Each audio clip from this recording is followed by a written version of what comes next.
Hello, everybody, and welcome to the People's Poll, the show each and every Monday, normally, where James and I talk about a topic of your choosing. But Merry Christmas, Happy Christmas. because today is Christmas Day. If you're listening to this audio, pre-recorded, as it says on so many. Like I love listening to BBC Radio 5 Live on Christmas Day. They're like, please do not call in on the phone in because this was a pre-recorded show. So yeah, this is pre-recorded, a little Christmas Day special for you that we thought we'd put out there, as we have no People's Poll on the regular Monday. However, when we put the poll out, James, what were the selections that you gave? Being that in a week from now it's going to be a new decade. Can't remember. I've had too many beers now. There was the best of something, best of something, best of something. So there were 4 ideas. It was basically all Premier League subjects to cover the previous decade, as we're nearing the end of the decade and coming into the 2020s. Is that what we call them now? The 20s. The 20s. It's already been done before, hasn't it? Yeah. Yeah. Not that the only person who remembers the first time was my father, I think. This is the 2020s, the perfect 2020s. vision decade. So I put out an idea. So everybody's doing like a team of the decade at the moment. They all look very samey. So I put out 2 ideas for a team special. One being a team of players from the decade who'd not won a Premier League title, because every position's like, yeah, they won the title, yada yada. I also put out the idea for what I thought would have been interesting was a Premier League team of players that got relegated. Yep. I am going to nominate my number 1 for each of those 2 topics during this. Put out top 10 goals of the decade. Thought might be interesting to reminisce about some of those. We'll name our top goal. And the one that's won, which I guess I probably should have known would win, was the idea of us doing an awards of the decade. A Planet FPL Premier League best of, if you will. This will not be in any way FPL related. So if you came for the FPL, bar humbug, speak to you Friday. Yeah. Indeed. So you put together, all the credit going to James for putting together the list of best ofs. So it's the best title winning team, best goal, best so on and so on and so on and so on. As all of the regular listeners will know, you have an encyclopedic emphasis on the dick memory, encyclopedic memory of football. And it has been commented on more than once by people that when I've met them, when you've not been around, that have said, how does James know about that player that played for that second division team in Belgium in 1984 or something? I honestly have no idea how you remember certain I'm not things. going to lie, I spent about 20 minutes on this. Yeah. Which is 20 minutes more than Suj, by the way. Yeah. I read the categories, and some of them that I looked at, like best assist, I was like, Jan Vertonghen's the other day, just to put it to bed, maybe. But there were a few that stood out very easily for me that I didn't have to think about, and others that I'm like, you know what, those are the type of things that I just don't even think about. But when we mention a few of them, I think, yeah, definitely. I think some of these you won't even remember once I've said them. Yeah, some of yours quite possibly, maybe. So yeah, that's what we're looking at, best ofs. It'll be interested for you to all jump in on the comments and interact on Twitter with your best ofs as we run through them. You started with the best title winning team. Who was yours? It was a toss up between 2. I think Leicester have to be considered because of what they did, an amazing achievement. But in terms of best title winning team, I've gone for the City Centurions, the 2 years ago. 17-18 team.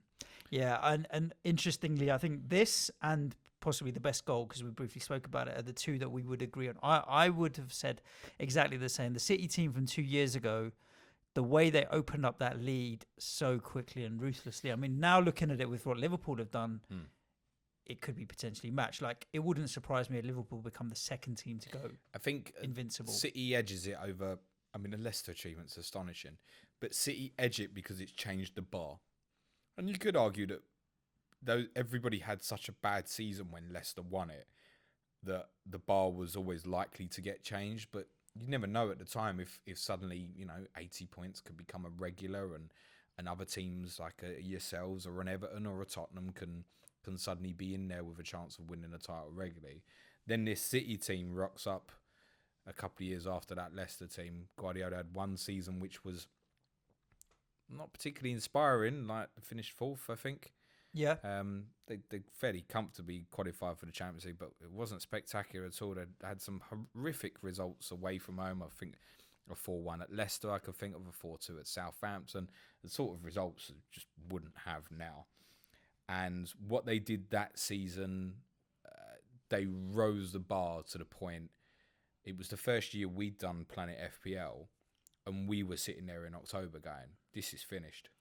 They were very, very good. I mean, that season, they didn't start too smoothly. They had a couple of ropey games at the beginning of the season. They should have lost at Palace, which I think was around about 28th, 29th December when Milivojevic missed the late penalty, which Ederson saved.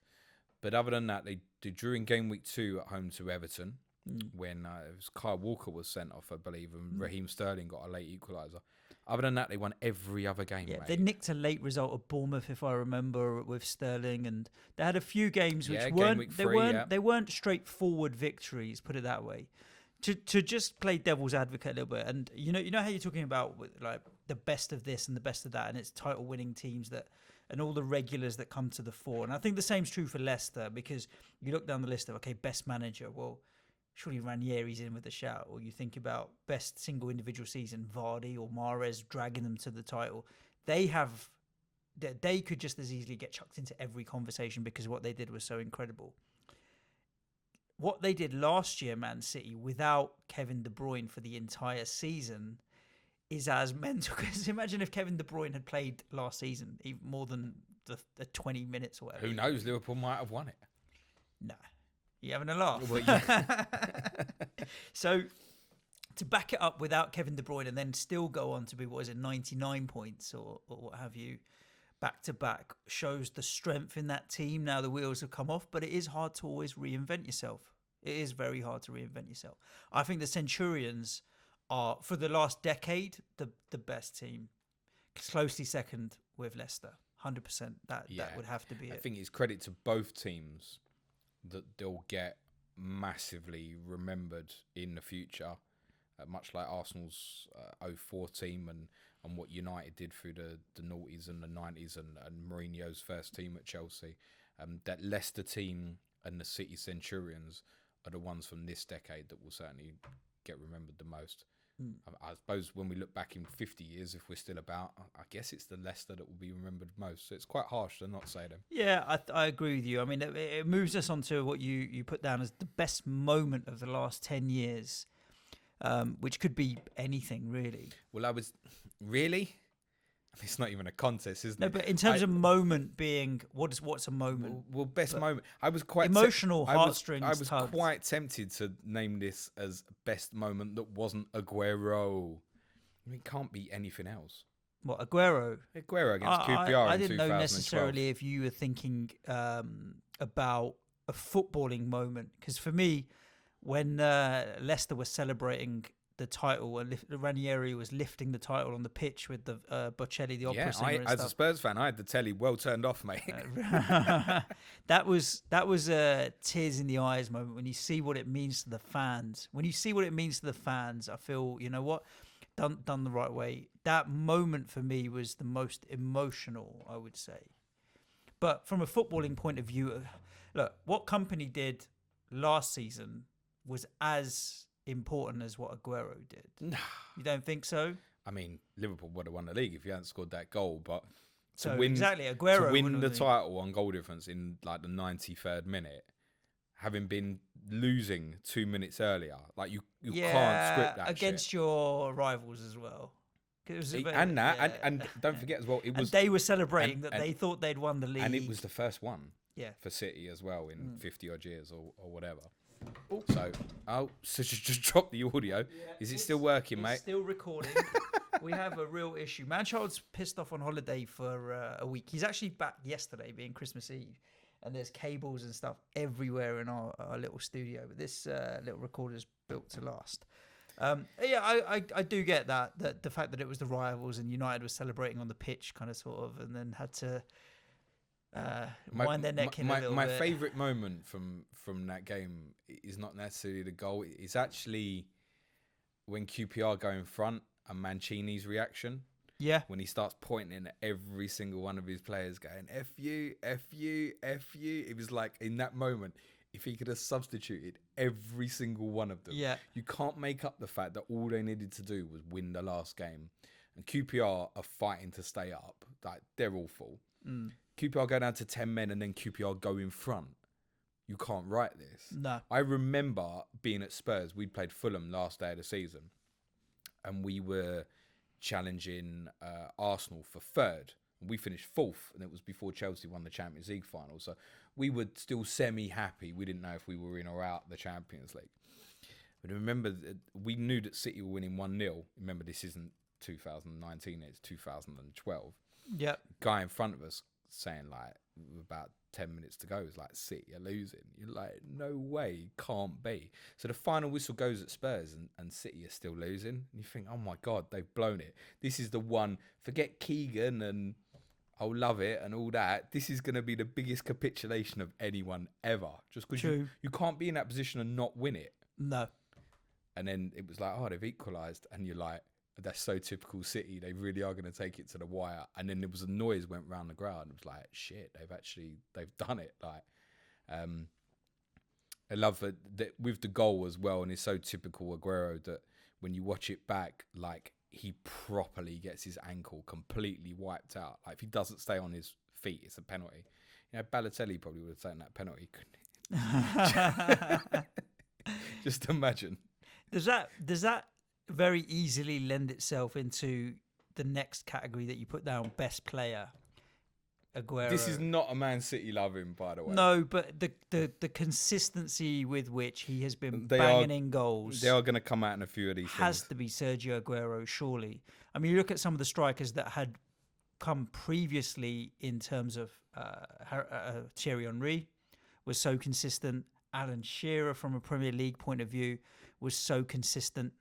But I'm just looking at Aguero now. This season, he's got 9 goals so far. We're halfway through the season. He'll top 20, right? 21, 21, 20, 24, 26. The 2 seasons before that, he had injury trouble, 17 and 12. Before that, 23. He hasn't scored less than 20 goals in a season when he's played more than 1,500, kind of 2,000 minutes. I think if we were doing an FPL player of the decade, Aguero would win it. He wouldn't be my choice. I would have had a short list of 4 names for this. There's player the whole decade. So for me, I kind of discounted anybody that was like under 5 years in terms of playing. So I wouldn't. Kevin De Bruyne, for example, has not been here long enough, maybe. Not for the whole decade. No. I mean, it might be of the next decade. Or then certainly maybe, 15 to 25, maybe. His compadre, David Silva, might need to creep into the conversation. So I put 4 people that I would have considered for this. Aguero's one. Vincent Kompany. I think it changed the mentality of Manchester City and made them a winning team. He was one of people always say the money they spent. He was an unheralded signing from Anderlecht, one of the first, and came with not a lot more than promise. Originally, everybody thought he was going to be a midfielder, which seems hard to believe now. And he's one of the best centre-halves I've seen in my lifetime. There was one player that I would consider not from City. That's Eden Hazard. I think for longevity, he's been at Chelsea since he was at Chelsea from 2012 to 2019. And bar one unbelievably horrific season when I think he was carrying a knock for most of it, you know, he was always in and about the running for player of the year. But my choice would have been David Silva. I suppose David Silva has the all-round kind of Mr. Nice Guy and just, yeah, he's so good. So good. And the interesting thing for me was when Rooney pissed off to America and David Silva's still tearing up in the Premier League and Rooney's going off to kind of retire almost now. Derby. Well, now he's back there. But David Silva and Rooney the same age. Yeah. That's the thing that always I found fascinating. David Silva's still top of the game. And he's leaving at the end of this season because... You know what a shame is, though, just to cut you in, that like this should be Rooney. We should have been talking about this as Rooney, honestly. Yeah. What do you think happened? Injuries? Was he always carrying a little bit too much weight? And his body's shape and type? I think lifestyle, media attention, pressure of the England captaincy. think there's a lot of things. I saw Rooney as a 16-year-old play for Everton kids in a Youth Cup semi-final at Tottenham. He scored twice inside the first 10 minutes. And I remember going to the pub afterwards and I said, I've seen a kid here who play for England before he was 21. He played for England 10 months later. It was a phenomenon. Oh, it was phenomenal. But the problem was, he was at his peak with that fearless rawness. Think of like Euro 2004 at 18, he was one of the best players on the planet. And I don't think he was ever better than that period, other than probably around about maybe 9-10. Some years at United 9-10, he was that roundabouts just after when Ronaldo, just after Ronaldo went, just before and just after Ronaldo went to Real Madrid, he was incredible. But he never really, and it's mad. England's record goal scorer, United's record goal scorer. This should have been him. Like really, he should still be there, and yet, in spite of the fact what he left United 2 years ago or so, I didn't feel to put him in this conversation with like the Silvers, companies, Hazards, and that. I don't know if that's wrong. No, I'm with you on that. I don't think he has is quite there. But I mean, he's such a good player. You spoke about best manager category. This one I struggle with. Oh, more awful! Yeah, it's toughest. It's the because toughest. And the reason is because of the quick turnaround. Like so many managers chop and change, and so many achievements are crazy. Like look at Eddie Howe. The Bournemouth have been in the Premier League for quite a few seasons now, and he's kept them there when out of against all odds. You'd say, right? The season that Huddersfield survived, Wagner did a great job there, but it was only one season, and there's not many managers that have been there consistently. Ranieri always comes back into the conversation. I think Pep coming in to the league really leveled up a lot of clubs. Like Liverpool wouldn't be where they are had Pep not done what he'd done. And Klopp right now, I'm a big fan of. But again, he's only been really doing it for 4.5 years. The problem is it's almost impossible to pick someone here that's not been like short term. Yeah, unfortunately. I mean, Poch did 5.5 years. He'd be in the conversation for me. The longest even Southampton before that was longest serving is Wenger, obviously. Over that time period, but he's not getting into the conversation because they won. I mean, I'd go through an Emery, but I don't know how well it'd go down. No, you wouldn't. It's tough this because of the turnaround. I think in terms of great managers, you start from the start of the decade with like Ancelotti's Chelsea team. Obviously, Mancini then was the first really to do it with Man City, so obviously get held with fondness there. I don't think you'd compare him to what Guardiola did. I also think Ancelotti would probably rank below. I think what Antonio Conte come in and did that first season at Chelsea was incredible. Remember, they'd finished like 12th, wasn't it? Yeah, like bad. Yeah. Bad. But anyway, he came in and it wasn't a great start, and he changed them to 3 at the back, and then the whole league wanted to play 3 at the back. So I think Conte brought something stylistically which was really interesting, but that was only like a short period. Obviously, Guardiola, Klopp. I think longevity. I mean, Dyche has been so consistent. They went down, back, like they yo-yoed. And I actually would put Pochettino in the conversation because 5.5 years is a long stint. Well, I just think on reflection, and Spurs fans probably won't realise this for quite a while, but the achievement to get Spurs there, stay there, and actually make it a so-called Big Six was a massive achievement to keep continuously getting in the Champions League. But then on that basis, shouldn't we consider Wenger? But you got to the Champions League final spending no money, which is a real achievement. My choice for this, and you don't know my answers, I did go for Eddie Howe. I think for long, and because that dates back further from him getting them up the leagues as well. I know we're concentrating mainly on the Premier League, but he's completely established one of the smallest clubs in the country, and that's not an exaggeration, into a stable Premier League club. And they've not once, seriously, they might be this season, but so far they've not once been under threat of relegation. And so I would go for Eddie Howe. Eddie Howe, he's auditioning as he is right now for the job at my club. I know a lot of people at West Ham really want Eddie Howe. I do agree with you. Do you know what? I remember an article. I can't remember what paper it was, and I just happened to stumble across it because I don't really read the newspapers that regularly anyway at a mate's house. They had on a Sunday supplement or something, every Premier League manager and what watch they were wearing I don't know why they just like, obviously you've got like your 15 grand Rolex and your 20 grand Audemars and your this, that and the other. And Eddie Howe had like a £400 watch because he wore an Apple Watch, and everyone else, literally every other manager had like 15 grand on their wrist. And he was sitting there with his 400 quid. Which I always remember that article. It's funny. He always comes across as a very humble. What a poor humble guy with his £400 watch. Quid Apple Watch, but it was just fascinating to see every other manager was busting out like 15 grand's worth of bling bling. Best goal, the one category that we briefly mentioned off it, and you did call it. Yeah. Such when I put no time into this, I said best goal, and you said Rooney's kick, and yeah, I'm in agreement. Yeah, that's instinct. That's raw instinct. Coming over your shoulder, flicking it around. Great goal. And there's been plenty. I mean, if it wasn't Premier League only, I think Ibrahimovic's overhead kick from way outside the box for Sweden. Against England? When he flicked it up and whacked it. That was class. Absolute class. I've not thought further ahead, but there's probably about 10 Messi goals we've put in there. Or yeah, so. True.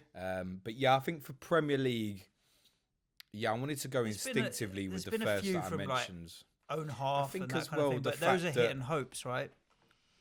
The occasion as well. Like it's the Manchester Derby. This is the year before City first won the title, but United knew they were coming. It was becoming a big game. They were making big noises to come and get United. And in the move, he actually took a really bad touch, Rooney, before the ball got sprayed out to Nani. And Nani's cross took a very slight deflection. And I don't know, it's just one of those things. I think you just think, oh, I'm going to do it. Yeah. And like, people can say, oh, he shinned it a bit. Like, sit down. So, like, it doesn't matter, man. What? He's just scored an overhead kick. To flick it up. Buried it. Like, top bin as well. Top corner. Literally top bin where the net meets and it's just sat there and drops. And then he goes and stands there in front of the City fans. Yeah. And that's what I mean about, to go back onto him, like, this should have been his gig as best player because he had unique and wonderful talent, Wayne Rooney. And I think it's a shame that it's certainly how I feel, that I look back on his career regretfully. Yeah. I think that he just never lived up to that rawness of that kid. I don't think there's another goal to argue with that one from the last decade. No. You put in best assist. Now, this is a bit of a random category. Yeah. I don't think I ever take time to think about that was a good assist. A lot of these came from nominations from the community, so thank you. This one come up, and I thought we should throw it in because, you know, who got the assist gets so often asked. And I thought, well, there must be something in there. And you know, when you start thinking about things like assists, you're like, oh my God, how many goals is there in? 2,000 odd, I'm going to get this wrong. Yeah. And then a goal came to me instantly, and I was like, that's the one. I'm not even going to look anymore. And it's a West Ham assist. Dimitri Payet against Watford in 2016. Dimitri Payet is annoying. He could have been what he could have been versus Watford in when? You don't remember the goal in 2016? So just 16. put it up on YouTube. The Rabona assist. Oh, okay. Yeah, now I remember. So this was West Ham had only been in I think this was the first season at the new stadium. Maybe, or second. Yeah. Oh, it's nobody wants to hear the sound as well. Yeah, I can't mute it, can I? Yeah, Suji's watching it now. I mean, that's different gravy, right? Yeah. He was class, and he still is bossing it. I think the cheek to do that. At the time, it was 1-0 in the game. We're saying that West Ham went on to lose 4-2. Okay, thank you for that. But yeah, Dimitri Payet, I think it was Antonio who scored the goal. Coming in the back. He takes it on the right-hand side. Yeah. His face is up the defender. Cruyff turns it inside and then gives it to Rabona, and it's literally perfect. Yeah. And I thought, you know what? You see players try that all the time. It doesn't come off. Literally put it on a plate. He can't miss. So I went for Dimitri Payet for assist of the decade. You can have that one, Suj. Yeah. I'm not even going to get involved in a conversation on that because I don't have an opinion. I don't have an opinion on it either way. Best save. Again, there's so many saves, top corners, penalties, all the rest of that kind of stuff. And then are you looking at technically what was the best or what had the most impact on a result that could have changed a game? I judged it in the end on what I thought was the best save that I could remember.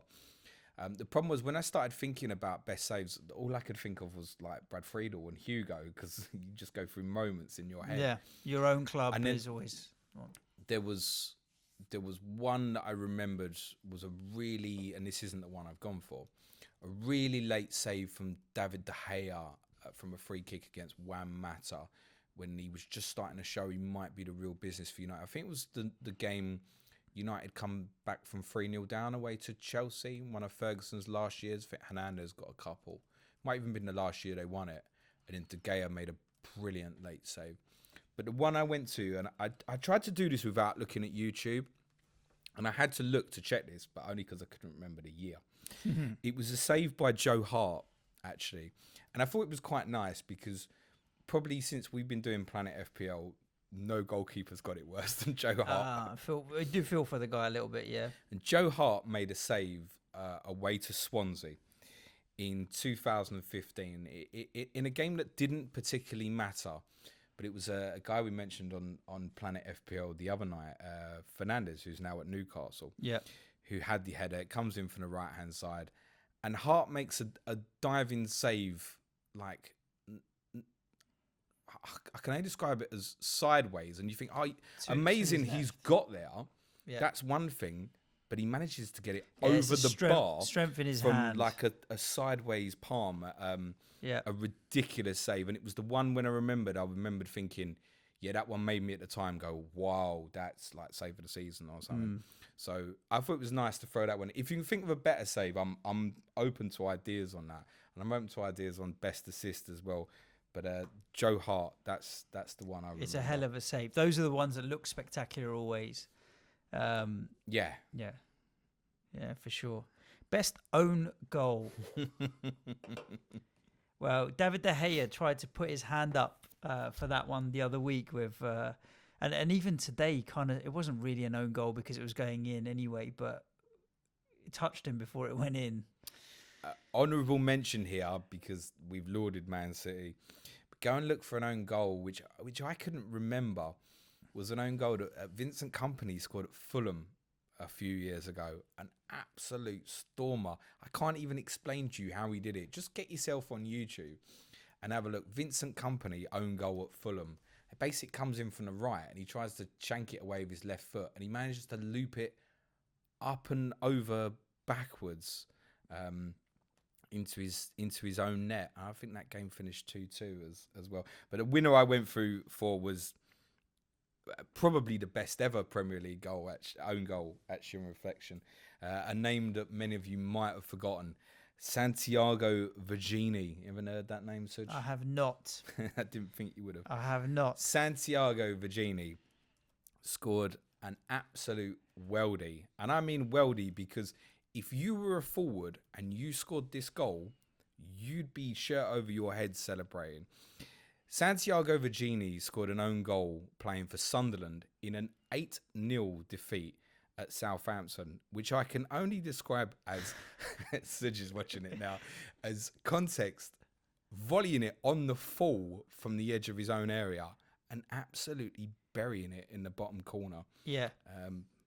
What a finish. I think he was trying to, I know he was trying to clear it out. He was trying to smash it out for like a throw. The bar, but completely with his right foot and incorrectly, and that ended up putting it in the flush. Corner. You know, like Salah's first goal against Watford the other week, he managed to get like the inside of his toe on it to get a bit of wrap on it. That's what Vergini did on that goal. That wasn't one of the later goals as well. That was to make it 2 or 3-0, I think, on an awful day for Sunderland when they were... Every time it felt like they got a good manager in, it went to pot again very quickly. I think Gus Poyet was the manager on this occasion, having saved them the year before, and I think that was the year Dick Advocat went on and kept him up towards the end of the season. Then he got sacked. It was a revolving door for Sunderland for a very long time. You wouldn't think that there were a few goals where goalkeepers have lost control of the ball between their legs and chucked them in. None of those particularly come to mind. No, again, there's that one I won't have. If you want to tell me better assist or better save, I'm open to ideas. Best own goal is Virginie, 100%. Nothing's getting near that from 2014. I suppose, and I've just literally seen it now on YouTube. That is one of the ones where you look at it and you then kind of think, check the betting odds, will you please? Because someone in China's laid 50 grand on this guy to score an own goal in this game. Someone check the betting odds somewhere, please. Yes. Best shock result. We'll come back to best miss. Sure. Okay. We'll go on. Let's go with best miss. Best miss? Yeah, tell me. Okay. So who you think is the best miss? Is there anything you've got in mind? I'd have to rack my brains. Was it the Newcastle lad? Matt Ritchie. Matt Ritchie. That was. I would have put Matt Ritchie. Ritchie second. Matt Ritchie's the one that comes to So mind. bad. Matt Ritchie at Burnley. I can't believe it didn't get more attention. Yeah. It's unfathomable how we missed.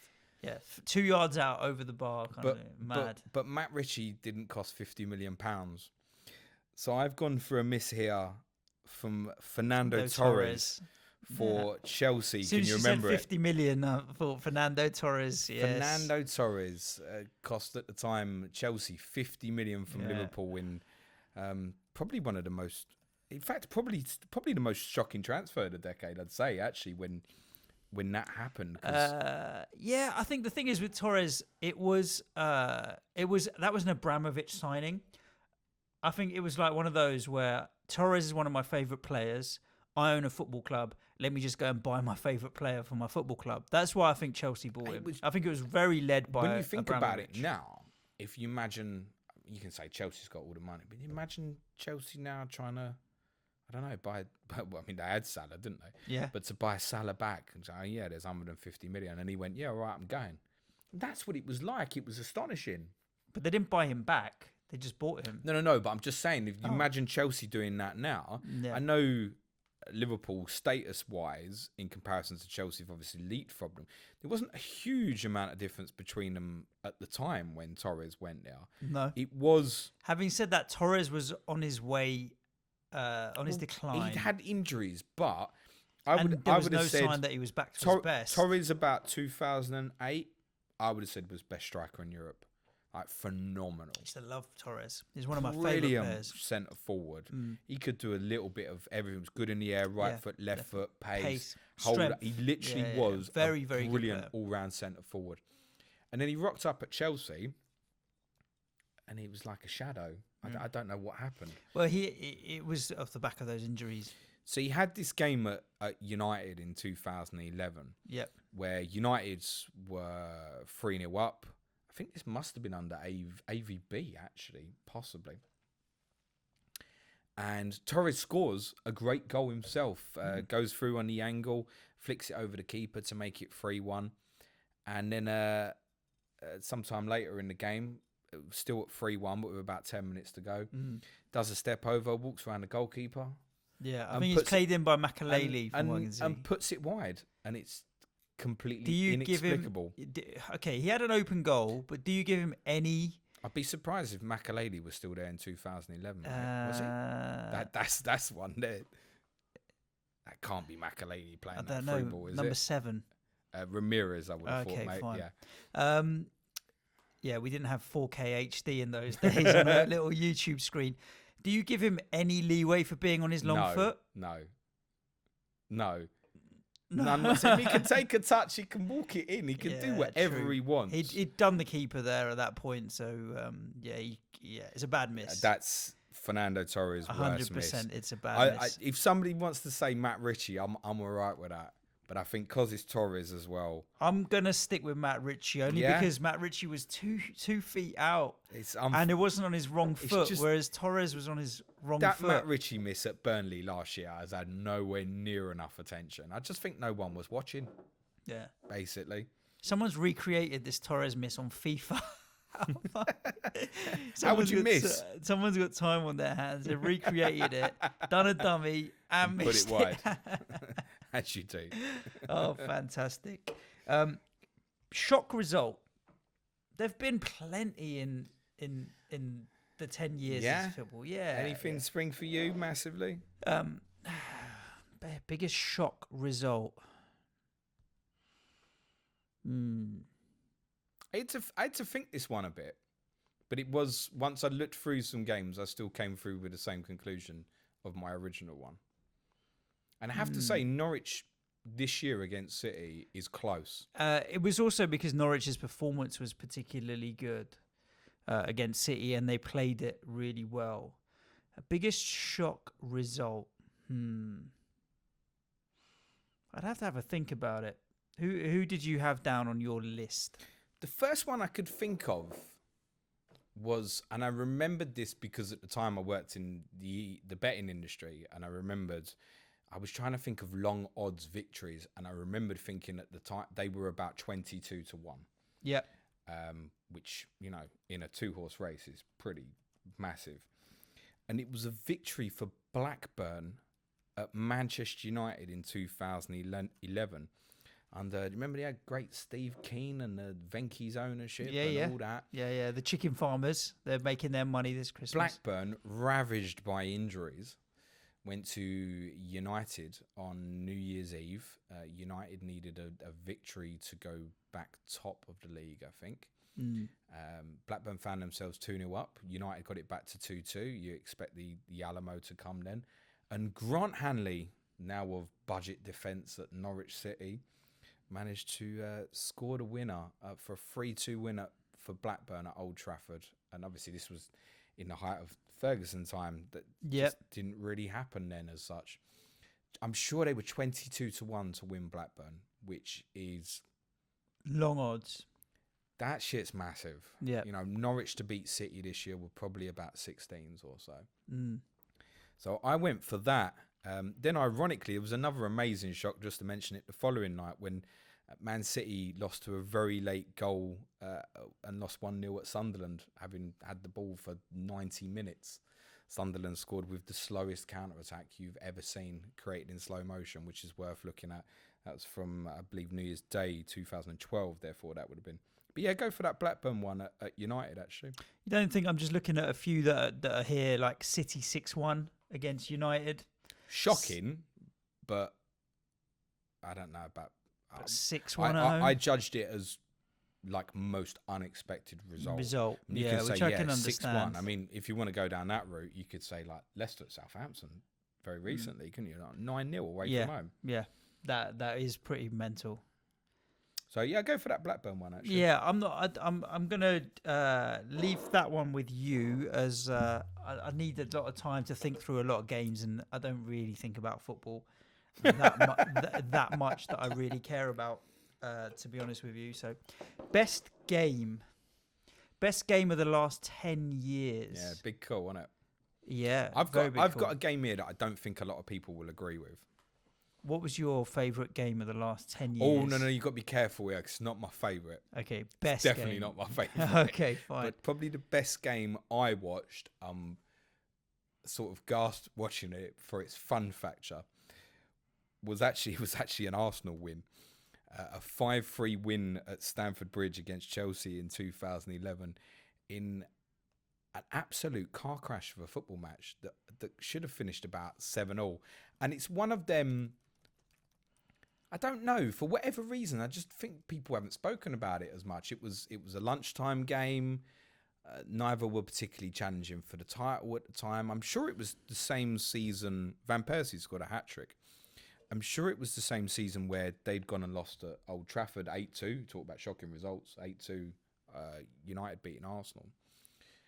And Chelsea had come on with AVB, and it was meant to be this kind of slow pedestrian possession football, and they'd won 4-2 at White Hart Lane a few weeks earlier, and this game was just mental.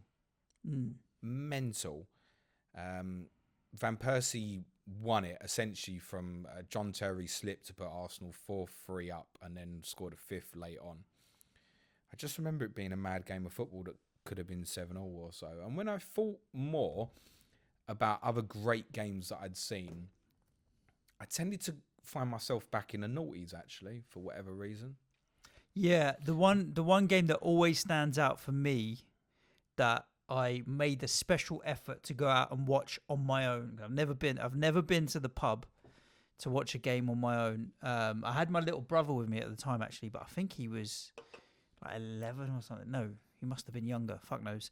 Was the Arsenal Tottenham 1-1 game when they sealed the title in their invincible season. 2-2, move on. Was it 2-2? Yeah, whatever it was a draw. Yeah. I remember that. I went expecting Arsenal to win. Ended up being a draw.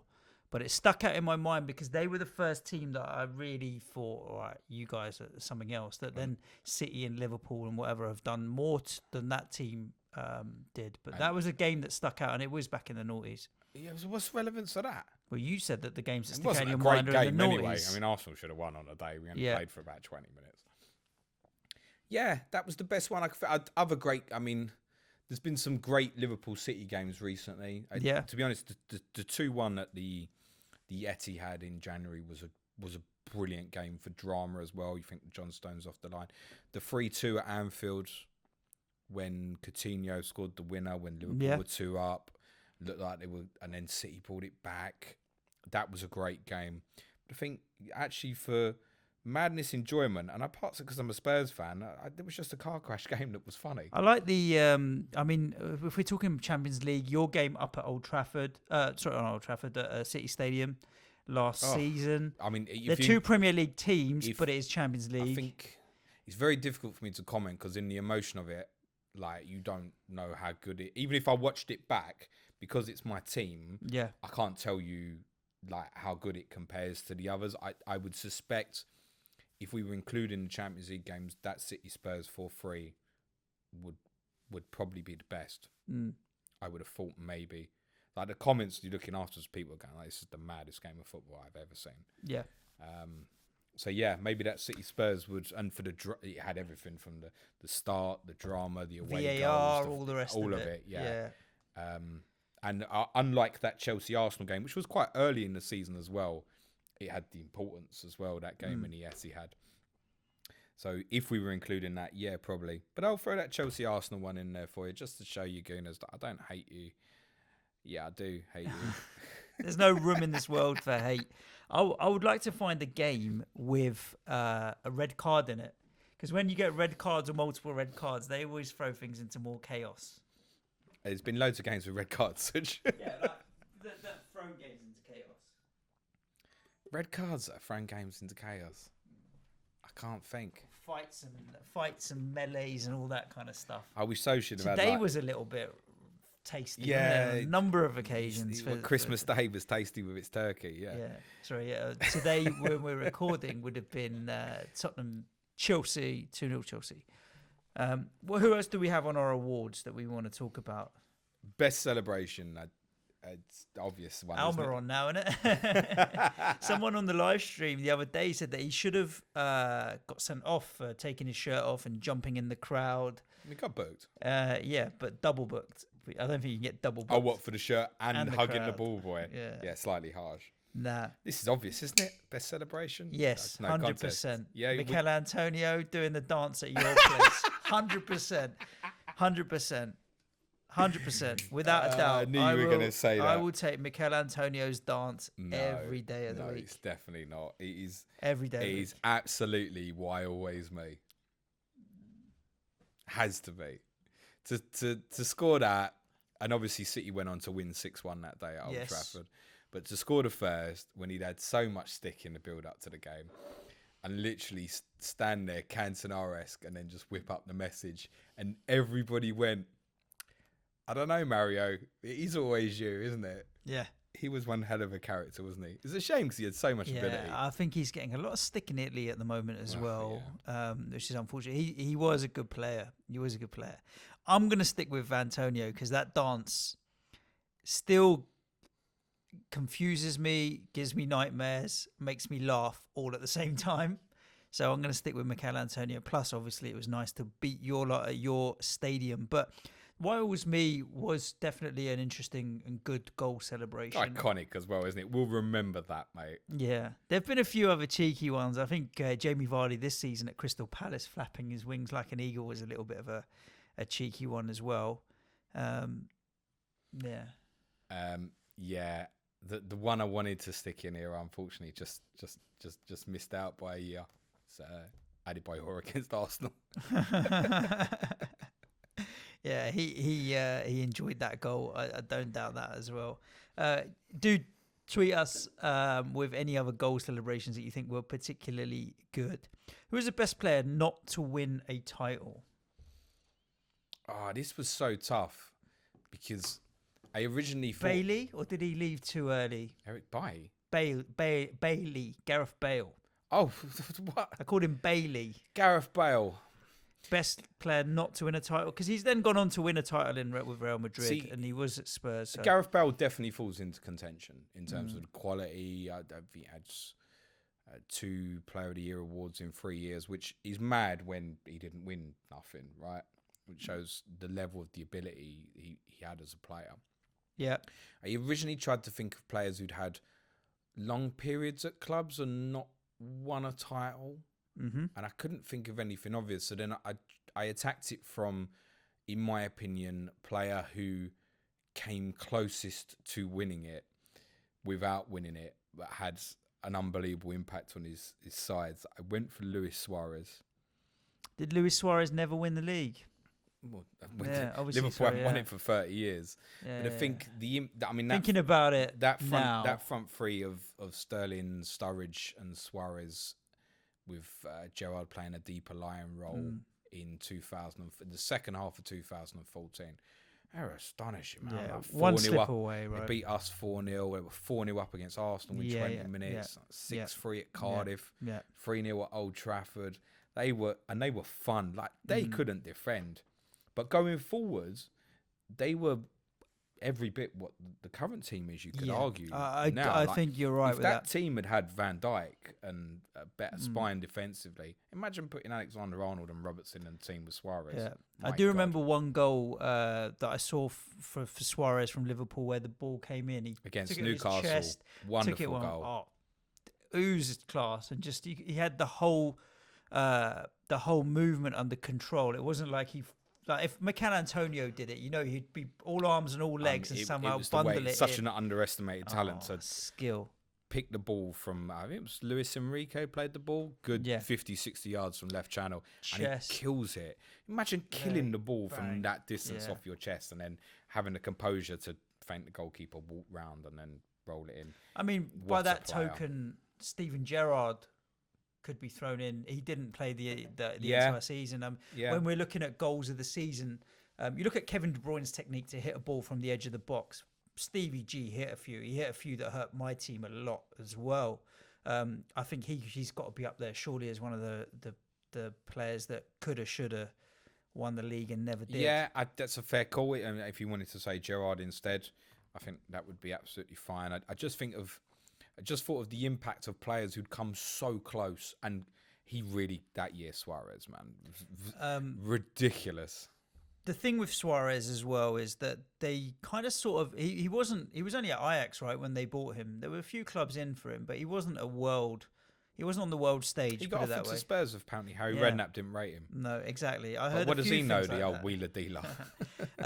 He then went on to Barcelona, and what he did at Barcelona with Messi just reinforced that he was the real deal. It wasn't a flash in the pan one season kind of situation. Look at Daniel Sturridge, for example, who played alongside him, who was really good that season as well, who's gone on to a lot of nothing.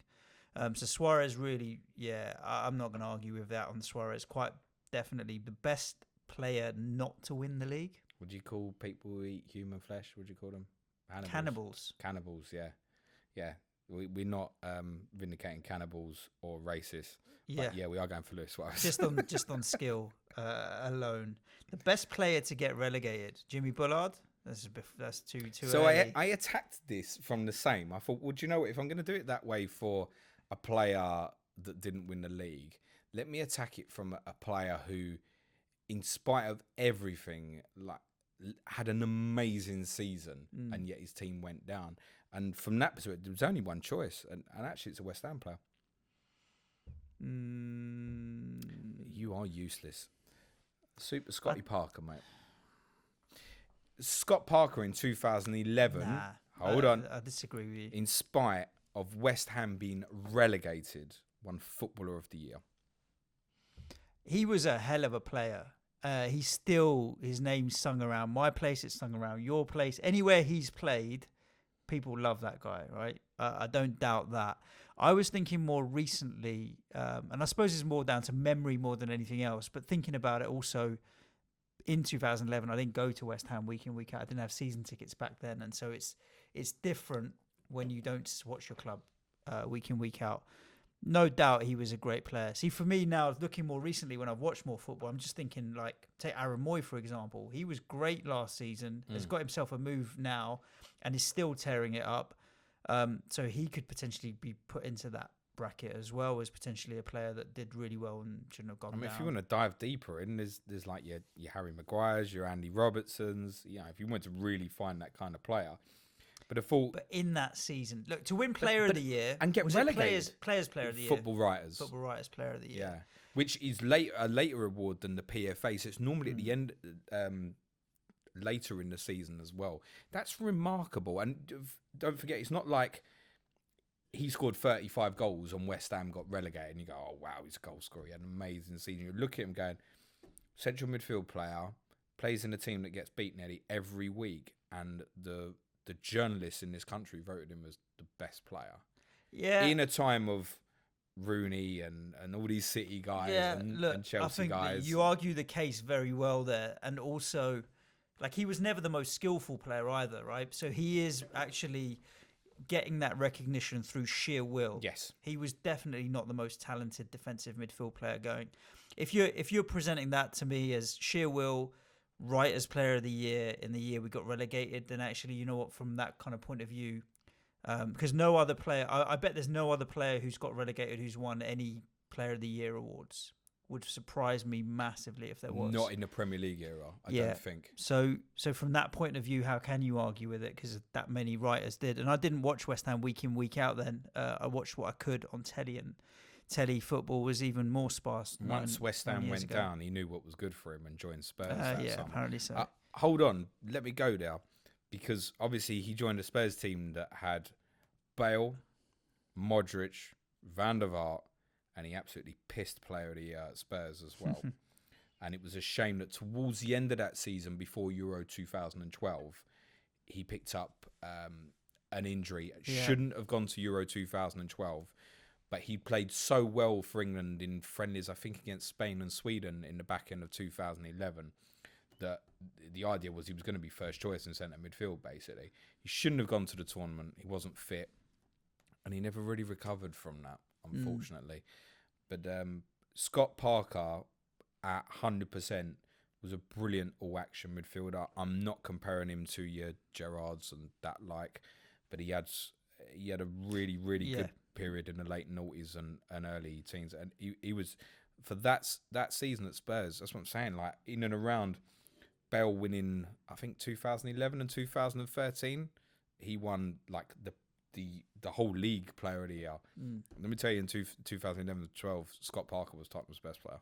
Wow. In and amongst Modric, Bale, Van der Vaart. And his Fulham side right now sitting 4th in the Championship. So maybe back soon. Maybe back very soon. He's doing particularly well there. Nice to see West Brom up there. Slaven Bilic. Gotta love Slaven. Assistant manager Julian Dix. And Grady Diangana doing bits there. So the West connection still rocking in the Championship. Let's have a look. I do think if West Ham pissed me off enough, I'll just support West Brom and just, West something. Best player to get relegated, we did. Your best personal moment for your team. Do you want to go, or do you need to think about that? My best personal moment for my team, I suppose it has to be a Premier League moment, doesn't it? Because for me, coming back up from the Championship... I mean, how long we got? I'll talk about Amsterdam. Yeah, I mean, coming back up from the Championship is probably it. I mean, we've had... The Blackpool final. Yeah. I'd say that would be it, to be back in the Premier League. Every season we have 3 or 4 games where we'll beat top 6 sides. Last year stands out. The Liverpool game last year stands out particularly because they went 1-0 up with that offside goal. Drawing. Yeah, but the performance on the night under the lights, it was just a good game, and we should have won that game in my opinion as well. Impressive, isn't it? About the Friday night you beat us. Lanzini scored. Yeah, I just don't want to put you into the conversation. That was a decent game. Being the first club to win at your stadium, it's like a not exactly the biggest claim to fame, but it is a claim to fame that you can't take away. It's your trophy the last 40 years. First team to win at the new Spurs Stadium, first team to win at the Emirates. Brilliant. Congratulations. When you win a trophy, you can let me know, because I don't see anything in your cabinet yet, in your big new shiny cabinet that you built. Biggest. I mean, Dimi Payet put some fucking free kicks in some top corners that were fantastic. What was my favourite victory? What was yours? Well, I took it as a moment rather than a win. Amsterdam? I mean, yeah, absolutely. Like, I didn't think anything would top the emotion I felt. After the Etihad, I was a broken man. Like, I really couldn't speak to anybody for quite a while. I emotionally was wrecked. After Amsterdam, I could have partied all the way to the final, mate. That as a night, until we actually do win something and put something in that cabinet, I don't know, how do you do that, man? Technically 3-0 down in a Champions League semi-final with 45 minutes to go away from home, and you do it. Yeah. Wow, yeah. So that, but the moment I would have said, and it's actually a goal we scored in the game we didn't win, but anybody who was at White Hart Lane when Kane scored against Arsenal in March 2016 will probably tell you that's the loudest they've ever heard White Hart Lane. Like, for 5 minutes we thought we were going to win the league, and obviously Arsenal equalised, right? Yeah. But it was remember when he scored from the edge of the box and he ripped the mask off, and it was like, shit, this is happening.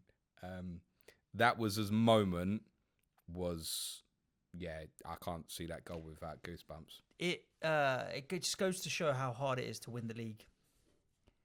It goes to show how hard it is to win because you had a great season that year. I say that very early in. I thought from November, December time, I was telling my Spurs mates, of all the clubs, I put money on Spurs to crack on and win the league this year. We finished all the way up on 70 points. Yeah, I know, but it's just how bad everyone else was as well. The team the following year, I say this so many times, everyone forgets. Yeah. The team that finished second to Chelsea the following season finished on 86. That's an extra 5 wins and an extra draw, mate. That's a big difference in a title race, mate. So it's just, we got carried in a wave of good form because kind of going into Christmas time, we were on the edge of, we might challenge for top 4 here, and that was only ever the aim. And I think us and Leicester both got to sort of, it was Valentine's Day when Leicester lost to Arsenal at lunchtime, and I thought, shit, Arsenal are going to win the league here. And I still wasn't taking Leicester too seriously, if I'm honest. And then we won at Man City with a late goal from Eriksen later in the day.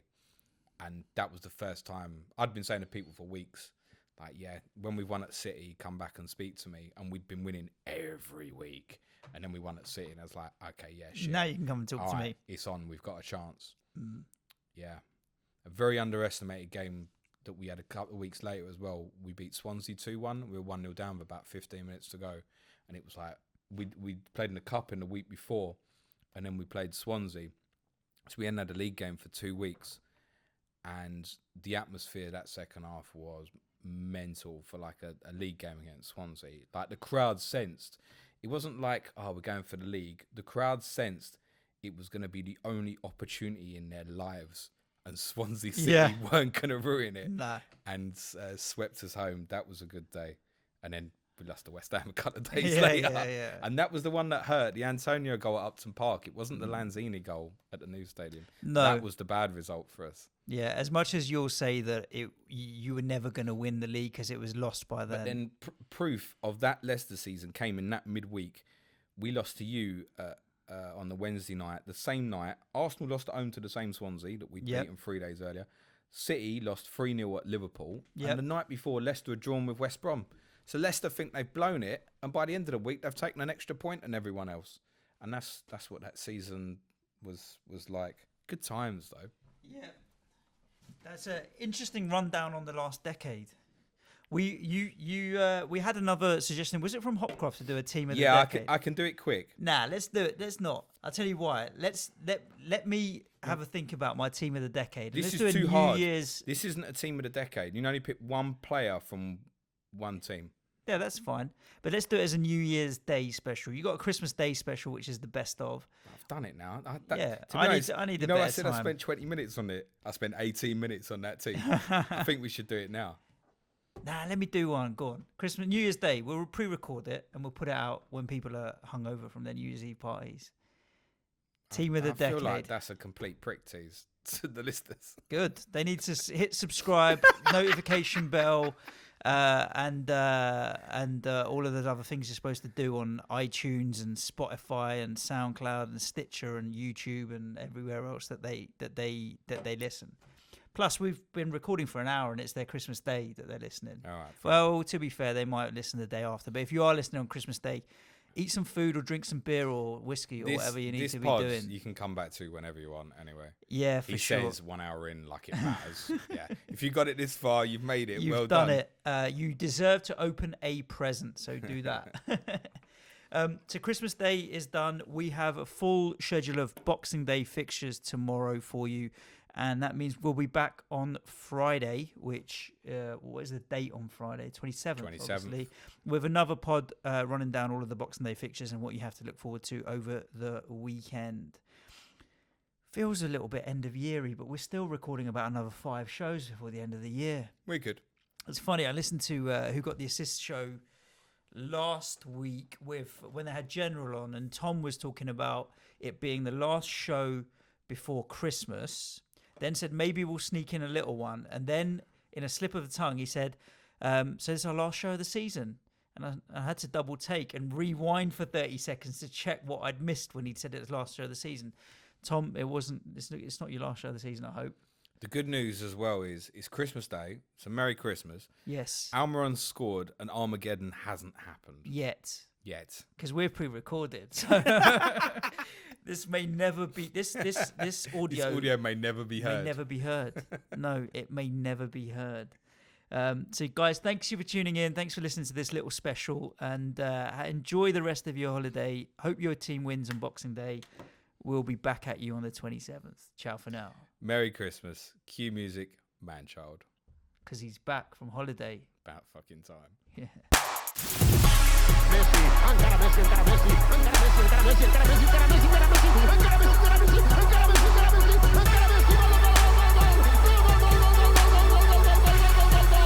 The Fantasy Football Show.